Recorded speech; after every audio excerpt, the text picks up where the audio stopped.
Assalamu alaikum everyone. I hope you all are doing great by the grace of Almighty Allah. तो आज ये 5th lecture रहने वाला है यूनिट 1 एनिमल टैक्सोनॉमी का topic 1.4 outline classification of kingdom Animalia. I hope कि आपने पिछले 4 लेक्चर्स अच्छी तरीके से देखे होंगे और समझे होंगे। तो आज यूनिट 1 का 1.4 हम पढ़ने जा रहे हैं, outline classification of kingdom Animalia. Lecture start करने से पहले मैं आपसे एक इंपॉर्टेंट बात शेयर करूंगा। व्हाट्सएप ग्रुप जो है उसकी लिंक डिस्क्रिप्शन में दी गई है, आप वो व्हाट्सएप ग्रुप ज्वाइन करो ताकि आपको यूनिट 1 एनिमल टैक्सोनॉमी के प्रॉपर हैंड रिटन नोट्स वहां पर मिल सके। तो हम चौथा टॉपिक पढ़ेंगे, outline classification of kingdom Animalia. तो पहले यहां पर वर्ड क्लासिफिकेशन है, हम इसको देखते हैं क्लासिफिकेशन क्या है। Classification means arranging organism into different groups on the basis of their similarities and differences.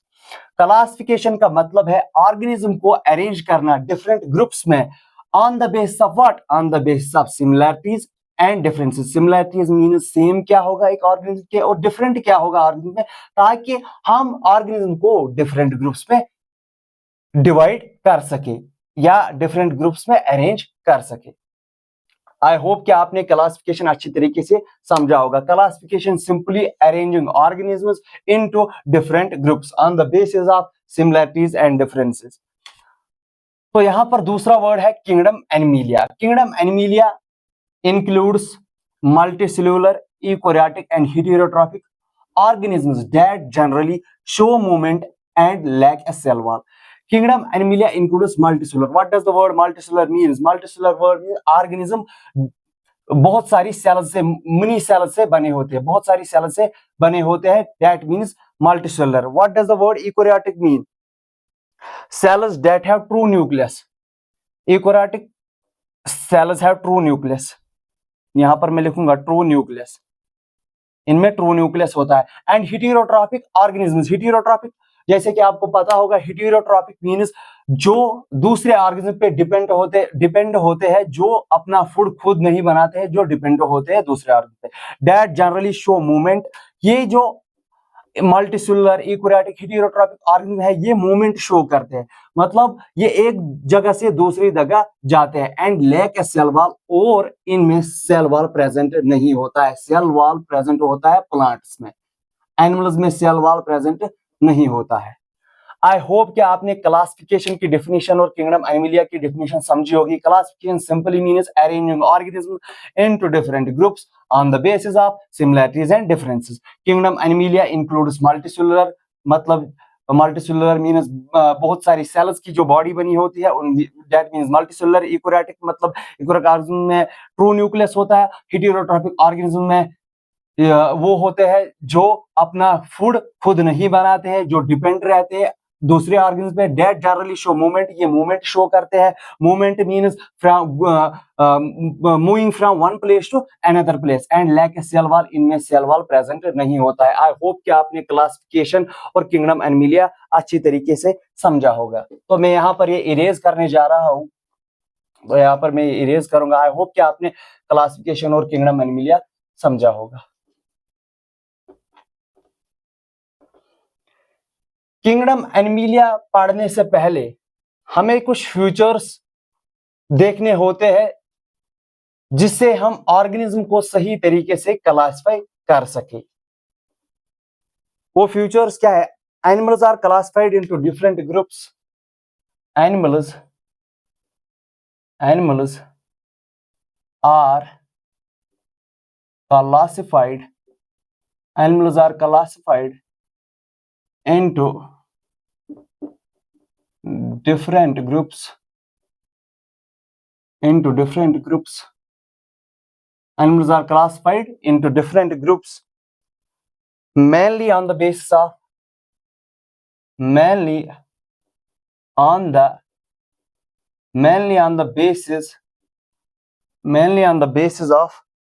certain fundamental characters, mainly on the basis of certain fundamental characters.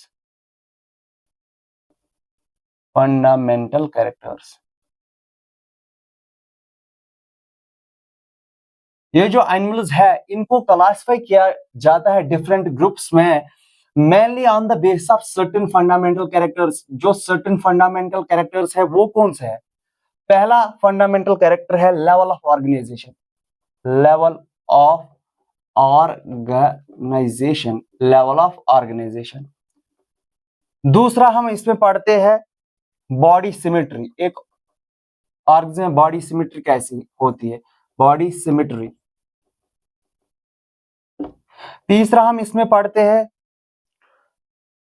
Germ layers, germ layers. चौथा हम इसमें पढ़ते हैं body cavity और coelom, body cavity और coelom. Fifth one हम इसमें पढ़ते हैं सेगमेंटेशन, फिफ्थ वन हम इसमें पढ़ते हैं सेगमेंटेशन।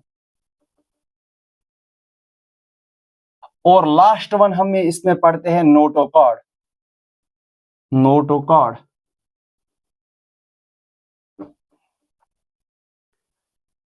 ये जो एनिमल्स है ये क्लासिफाई किए जाते हैं डिफरेंट ग्रुप्स में, mainly on the basis of certain fundamental characters.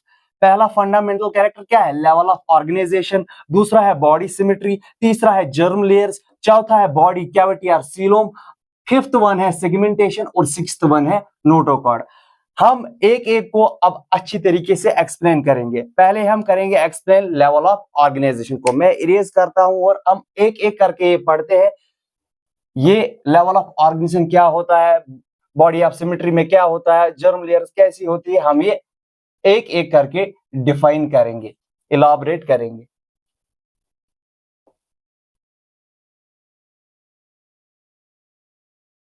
I hope कि आपने ये क्लासिफिकेशन और किंगडम एनिमलिया समझा होगा और फंडामेंटल फीचर्स क्या है, फंडामेंटल कैरेक्टर्स क्या है, मेन कैरेक्टर्स क्या है वो अच्छी तरीके से समझे होगा। पहला जो फंडामेंटल कैरेक्टर है वो है लेवल ऑफ ऑर्गेनाइजेशन। यहां पर मैं लिखूंगा level of organization, level of organization. इस लेवल ऑफ ऑर्गेनाइजेशन में हम क्या पढ़ते हैं? Level of organization tells us how the body is organized. Level of organization simply यहां पर मैं लिखूंगा tells us how the body is organized, tells us how the body is organized. Level of organize हमें क्या बता रही है? एक बॉडी कैसे है ऑर्गेनाइज, एक बॉडी ऑर्गेनाइज कैसे है, ये हमें कौन बताता है? Level of organization. Level of organization में आती है सेल्यूलर लेवल ऑफ ऑर्गेनाइजेशन। हम यहां पर लिखेंगे cellular level of organization, cellular. दूसरा आता है इसमें tissue level of organization, tissue level of organisation.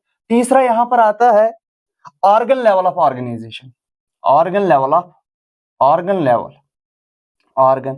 और फोर्थ वन यहां पर आता है organ system level, organ system level. अब मैं आपको एक एक करके ये समझाऊंगा। सेल्यूलर लेवल ऑफ ऑर्गेनिज्म क्या है, टिश्यू लेवल ऑफ ऑर्गेनिज्म किसको कहते हैं, ऑर्गन लेवल ऑफ ऑर्गेनिज्म किसको कहते हैं, organ system level of organism किसको कहते हैं, और मैं इनके एग्जांपल्स में दूंगा। जो simple in simple animals, in simple animals, in simple animals cells are loosely arranged, cells are loosely organized कह सकते हैं, loosely organized, cells are loosely organized। In simple animals cells are loosely organized उसको कहते हैं cellular level of organisation. जहां पर sales होती है लूजली ऑर्गेनाइज्ड उसको कहते हैं cellular level of organization. In advanced level cells form tissues, cells form tissues। Simple animal cells होती है लूजली ऑर्गेनाइज्ड, उसको कहते हैं cellular level of organization. In advanced level cells होती है, सेल्स बनाती है टिश्यूज, उसको कहते हैं टिश्यू लेवल ऑफ ऑर्गेनाइजेशन। और ये टिश्यूज फॉर्म करती है, हम tissues form organs, tissues form organs, उसको कहते हैं ऑर्गन सिस्टम ऑफ ऑर्गेनाइजेशन। और ये ऑर्गन्स फॉर्म करते हैं and organs form tissues form organs and organs form organ system, organ system। आपको मैं सीधे तरीके से अच्छी तरीके से समझाऊंगा। Level of organization tells us how the body is organized। Level of organization हमें बताती है एक बॉडी कैसे ऑर्गेनाइज्ड है। In simple animals cells are loosely organized. जो ये सिंपल एनिमल्स होते हैं उनमें सेल्स जो होती है वो लूजली ऑर्गेनाइज्ड होती है, उनको कहते हैं सेल्यूलर लेवल ऑफ ऑर्गेनाइजेशन। जो एडवांस लेवल होते हैं, एडवांस लेवल ऑर्गेनाइजेशन, उनमें जो सेल्स होती है वो फॉर्म करती है टिश्यूज, वो बनाती है फिर टिश्यूज, उसको कहते हैं टिश्यू लेवल ऑफ ऑर्गेनाइजेशन। और ये टिश्यूज जो है ये ऑर्गन बनाते हैं, उसको कहते हैं ऑर्गन लेवल ऑफ ऑर्गेनाइजेशन। और ये ऑर्गन जो ये फॉर्म करते हैं ऑर्गन सिस्टम, उसको कहते हैं organ system level of organization. I hope कि आपने समझा होगा। सेल्यूलर, यहां पर मैं एग्जांपल दूंगा सेल्यूलर लेवल ऑफ ऑर्गेनाइजेशन की। पॉरिफेरा, जो भी ऑर्गेनिज्म पॉरिफेरा में पाए जाते हैं उनमें सेल्यूलर लेवल ऑफ ऑर्गेनाइजेशन होती है। टिश्यू लेवल होती है, इसकी एग्जांपल नाइडीरिया, CNIDARIA। ये कैनाइडीरिया नहीं है, इसका सी साइलेंट रहता है, ये नाइडीरिया इसको पढ़ते हैं। टिश्यू लेवल ऑर्गेनाइजेशन किसमें होती है? जो नाइडीरिया में ऑर्गेनिज्म पाए जाते हैं उनमें टिश्यू लेवल ऑफ ऑर्गेनाइजेशन पाई जाती है। ऑर्गन लेवल ऑफ ऑर्गेनाइजेशन यहां पर एग्जांपल में दूंगा प्लेट हेलमिंथेसिस की, प्लेट हेलमिंथेसिस और organ system of organisation higher animals में पाई जाते हैं,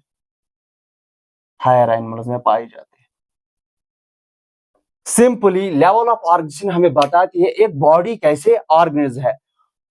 इन सिंपल एनिमल सेल्स जो होते हैं वो लूजली ऑर्गेनाइज होते हैं, उसको कहते हैं सेल्यूलर लेवल ऑफ ऑर्गेनाइजेशन। उसकी एग्जांपल पॉरिफेरा में जो भी ऑर्गेनिज्म होता है उसमें सेल्यूलर लेवल ऑफ ऑर्गेनाइजेशन पाई जाती है। In advanced level cells form tissues, advanced level में सेल्स क्या फॉर्म करते हैं? टिश्यूज, उसको कहते हैं tissue level of organization. Example Cnidaria में जो भी ऑर्गन पाया जाता है वो टिश्यू लेवल ऑर्गेनाइजेशन शो करता है। एंड सेल्स फॉर्म टिश्यूज, ये जो सेल्स है ये क्या करते हैं फॉर्म, उसको कहते हैं tissue level. And tissue form organs, उसको कहते हैं organ level of organization. Organ level of organization के example Platyhelminthes sorry. And organs form organ system, और जो ये ऑर्गन्स है ये बनाते हैं किसको? ऑर्गन सिस्टम को। उसको बेटा कहते हैं क्या? ऑर्गन सिस्टम को कहते हैं organ system level of organization. ये पाई जाती है organ system level of organisation higher animals में। आई होप कि आपने लेवल ऑफ ऑर्गेनाइजेशन अच्छी तरीके से समझा होगा। यहां पर मैं इरेज करता हूं, हम चलते हैं अब दूसरे बॉडी सिमेट्री की ओर। हम चलते हैं अब दूसरे फ्यूचर की तरह, कैरेक्टर की तरह, body symmetry.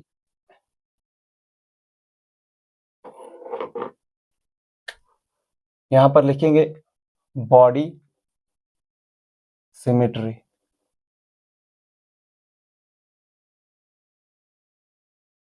Body symmetry. Symmetry means how the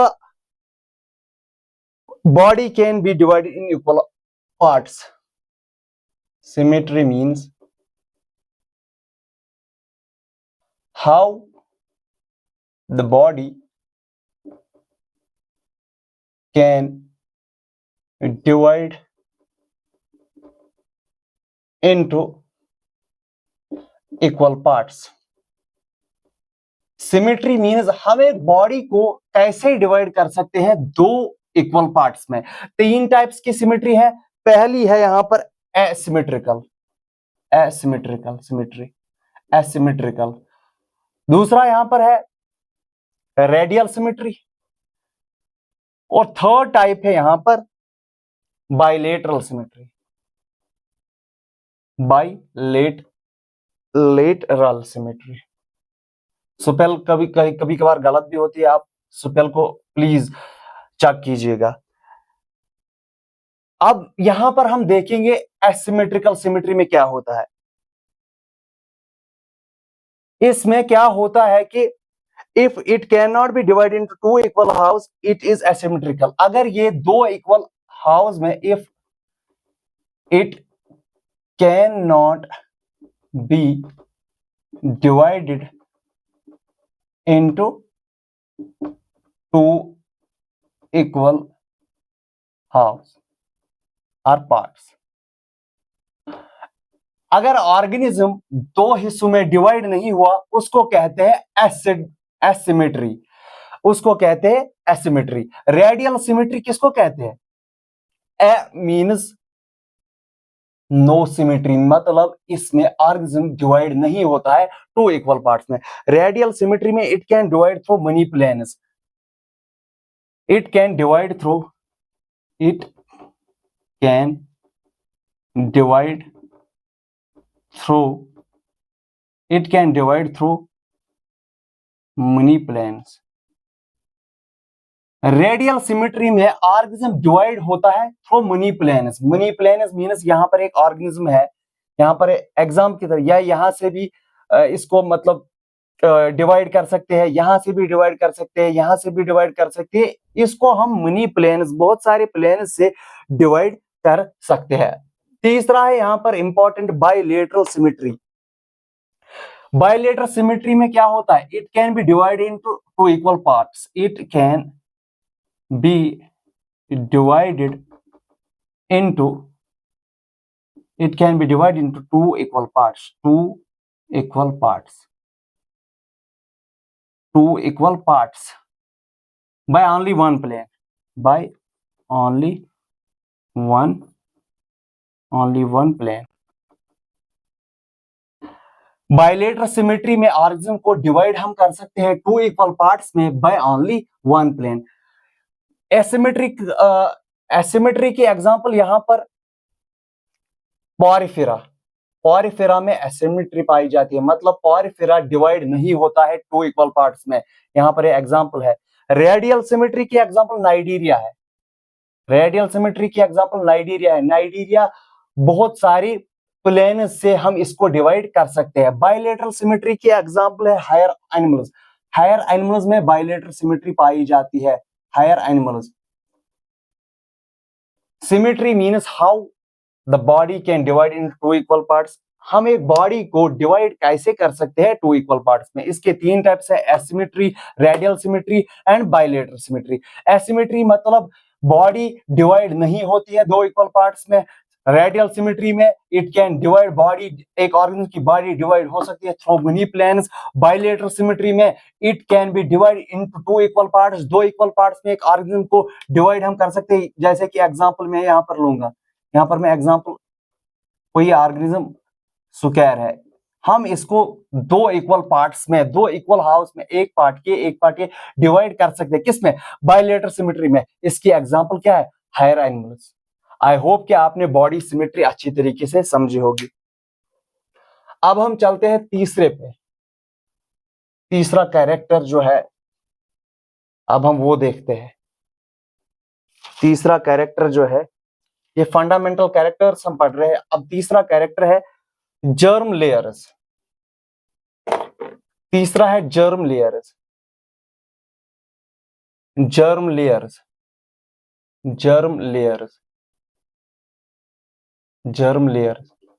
during the during the during the development of during the development of embryo, during the development of embryo, some basic layers are formed, basic some basic layers are some basic layers are formed. These layers are called germ layer. In layers को बोलते हैं, these layers are called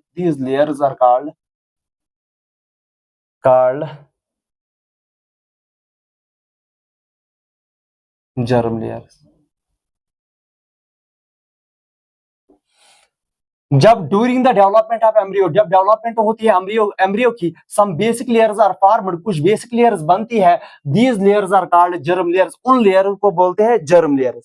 some animals have two germ layers. Some animals have two germ layers.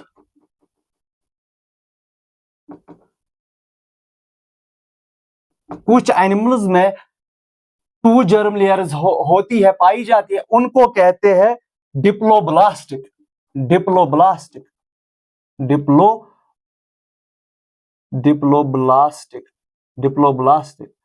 Die, यहां पर word से ही पता चलता है, die means to. इसको कहते हैं diploblastic. Two germ layers present होती है. एंड सम एनिमल्स कुछ एनिमल्स में some animals have three germ layers. जिनमें टू जर्म लेयर्स होती है उनको डिप्लोब्लास्ट कहते हैं. जिनमें थ्री जर्म लेयर्स होती है उनको ट्रिप्लोब्लास्ट कहते हैं. ट्रिप्लोब्लास्ट. यहां पर ट्राई मीन्स थ्री. सिंपली याद रखिएगा, during development of an embryo, जब डेवलपमेंट होती है एक एम्ब्रियो की, बेसिक जर्म लेयर्स बनती है, जर्म लेयर्स फॉर्म होती है. उन जर्म लेयर्स उनको कहते हैं, मतलब बेसिक लेयर्स फॉर्म होती है, उनको कहते हैं germ layers. Some animals have two germ layers. कुछ एनिमल्स में दो जर्म लेयर्स होती है, उसको कहते हैं diploblastic. Some animals have three germ layers. उनको कहते हैं भाई मेरे ट्रिप्लोब्लास्टिक. आई होप कि आपने जर्म लेयर्स अच्छी तरीके से समझी होगी. इसमें सिर्फ इतना याद रखेगा, कुछ एनिमल्स है उनमें टू जर्म लेयर पाई जाती है, उनको डिप्लोब्लास्ट कहा जाता है. Some animals have three germ layers, उनको ट्रिप्लोब्लास्ट कहा जाता है. आई होप कि आपने ये जर्म लेयर्स अच्छी तरीके से समझा होगा. Diplo means two and triplo means three. Diplo means two, di means two and tri means three. Diploblast and triploblastic. अब हम चलते हैं, fourth one is body cavity. Body cavity और coelom. Body cavity, coelom. Coelom is a fluid filled body. हम कह सकते हैं coelom is a fluid filled body. Coelom is a fluid-filled body cavity present between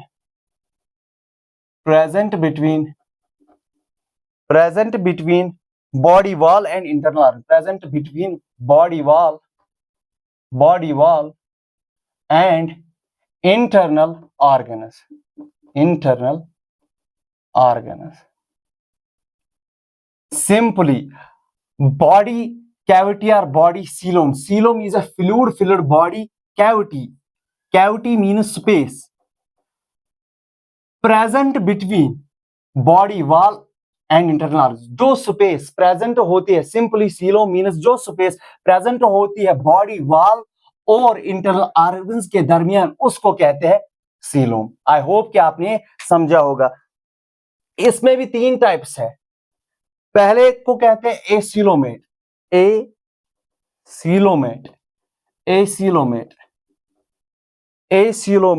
no cavity.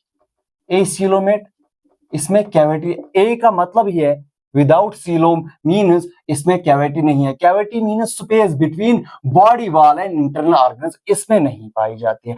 दूसरा है यहां पर सीडोसीलोमेट.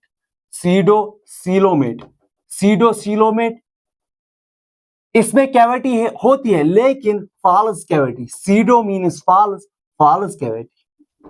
Cavity और कैविटी भी कह सकते हैं, कैविटी. और coelomate means having true coelom.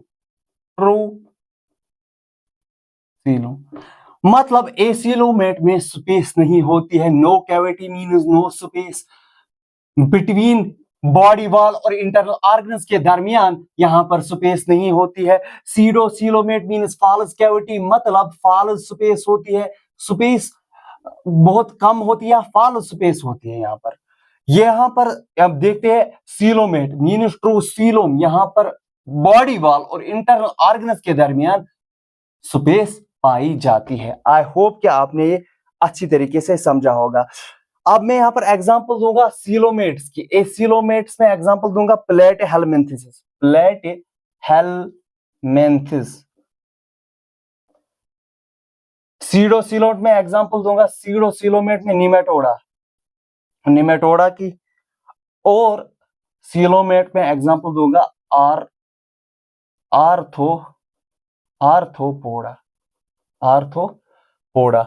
एसीलोमेट की एग्जांपल यहां पर है प्लेट हेलमिंथिस, सीडोसिलोमेट की एग्जांपल है निमेटोडा, और यहां पर सीलोमेट की एग्जांपल है Arthropoda.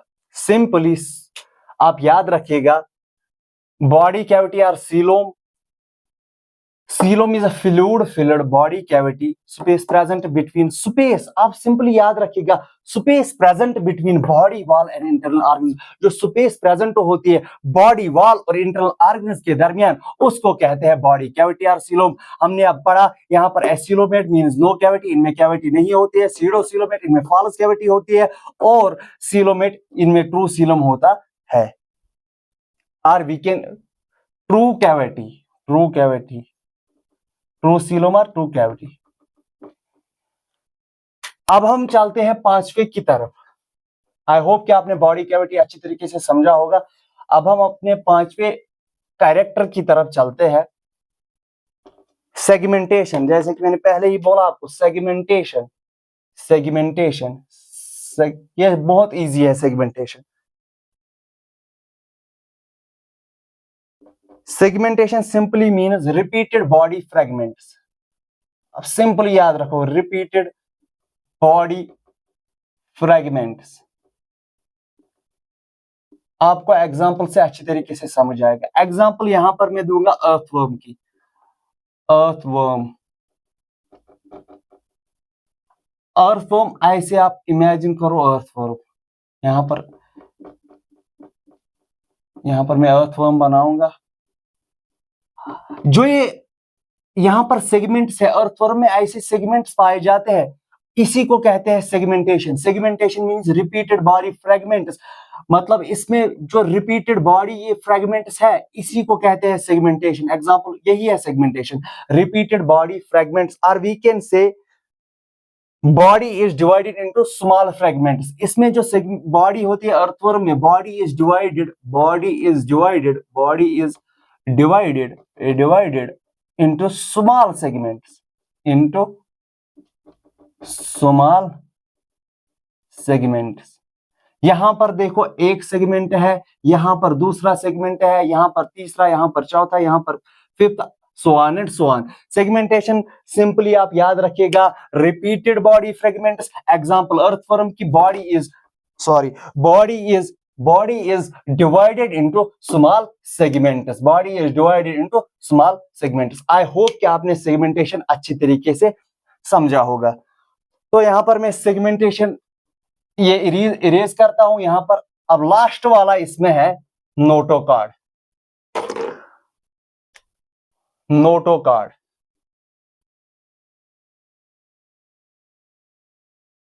Notochord is a rod, is a rod like supporting, is a rod like supporting structure present in chordate animals,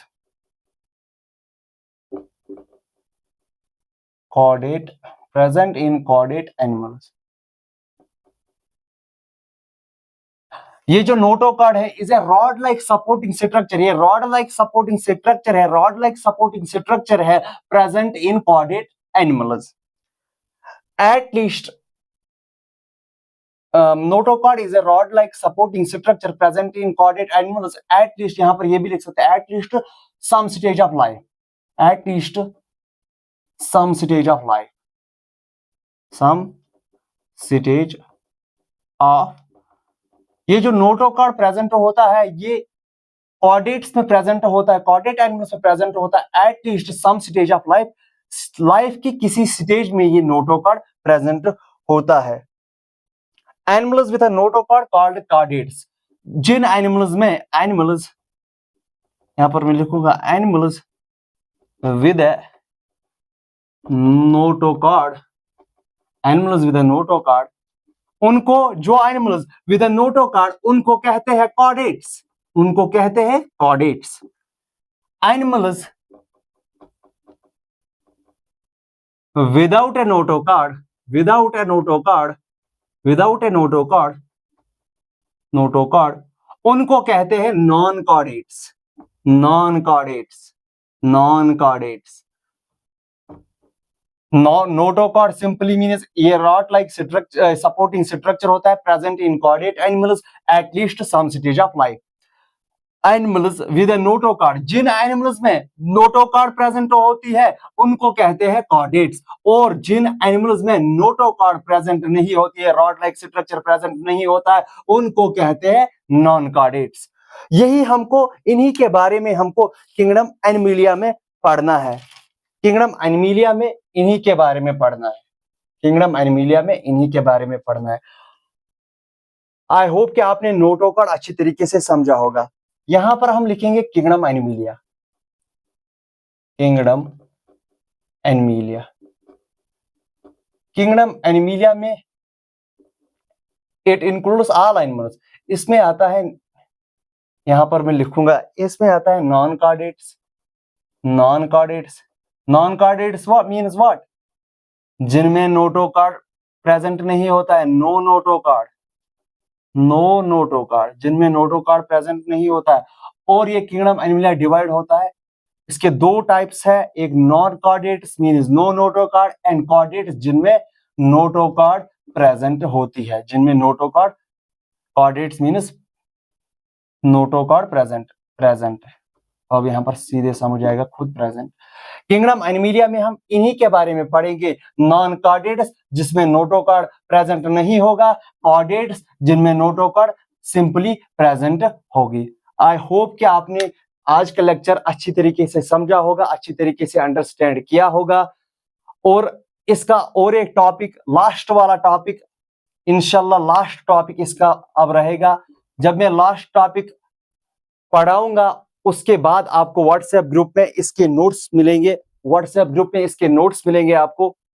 I hope कि आपने ये लेक्चर अच्छी तरीके से समझा होगा। अगर आपको कोई क्वेश्चन या क्वेरी है, आप कमेंट सेक्शन में मुझसे पूछ सकते हो। तब तक के लिए अल्लाह हाफिज, गुड बाय, अस्सलाम वालेकुम व रहमतुल्लाहि व बरकातहू। Thank you very much.